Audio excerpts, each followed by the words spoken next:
La democracia solo es para las ricas. Tour al Congreso con Ian y Alaía.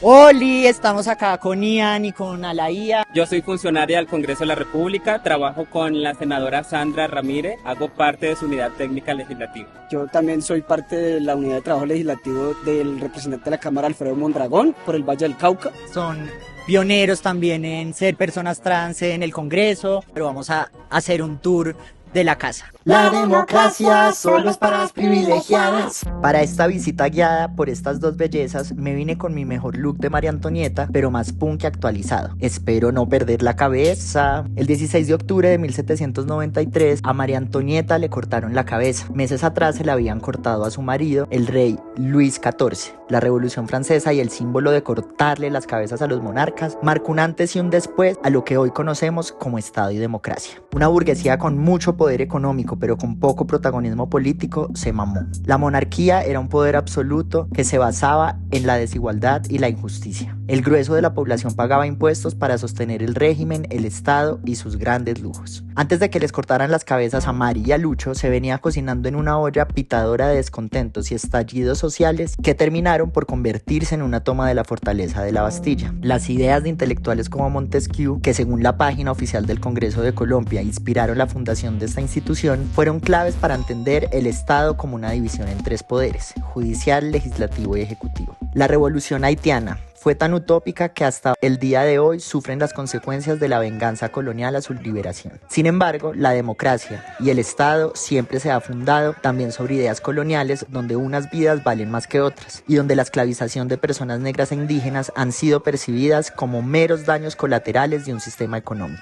Por ejemplo, la Asamblea instituida por la Revolución Francesa escribió la Declaración de Derechos del Hombre y del Ciudadano, pero ese documento no aplicaba a las colonias francesas como Haití. Bueno, es culantro, pero no tanto. Bueno, es democracia, pero no tan democrática. Haití entonces fue símbolo de resistencia y dignidad. Era la colonia francesa más próspera del Mar Caribe. Había producción de azúcar bajo un esquema de plantación donde el trabajo de negros esclavizados era el sustento de las ganancias. Además, era la colonia que producía y exportaba la mitad del azúcar y del café del mundo. Y en 1780 fue el mayor mercado esclavista. Y fueron las personas esclavizadas que dijeron libertad o muerte. Y se quitaron las cadenas para lograr victoriosamente una revolución realmente radical. Hoy Haití es el país más pobre de América y hasta hoy le seguimos cobrando su dignidad. Por eso, desde varios sectores se propone usar los procesos de colonización como una variable esencialmente importante para dejar de ignorar cuando se mide la pobreza, el desarrollo y la economía. Desde el 2019, diferentes países en Latinoamérica empezaron a gestar diferentes procesos de estallidos sociales y crisis políticas. En todos, la desconexión de gobernantes con la ciudadanía, las denuncias de corrupción y desigualdades económicas y de oportunidades fueron el principal motor de la protesta social. En Colombia se presentaron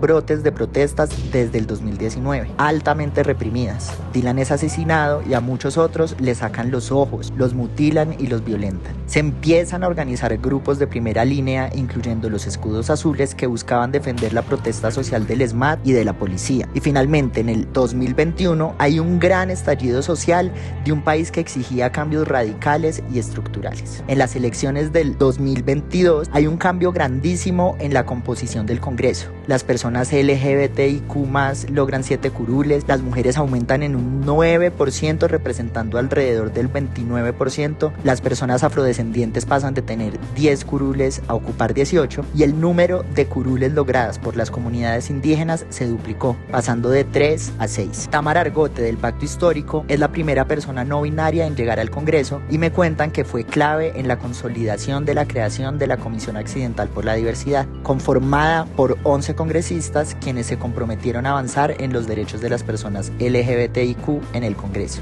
Diana Navarro, quien se identificaba como negra, marica y puta, es la primera mujer trans de la que encontramos evidencia en el Congreso y quien era asesora de congresistas. Hoy, Ian y Alaía son parte de los equipos de asesores de congresistas y quizás próximas nuevas caras en la política electoral colombiana. Aquí empecé a tomarme mis primeras hormonas en este congreso y hasta el día de hoy pues sigo en ese proceso.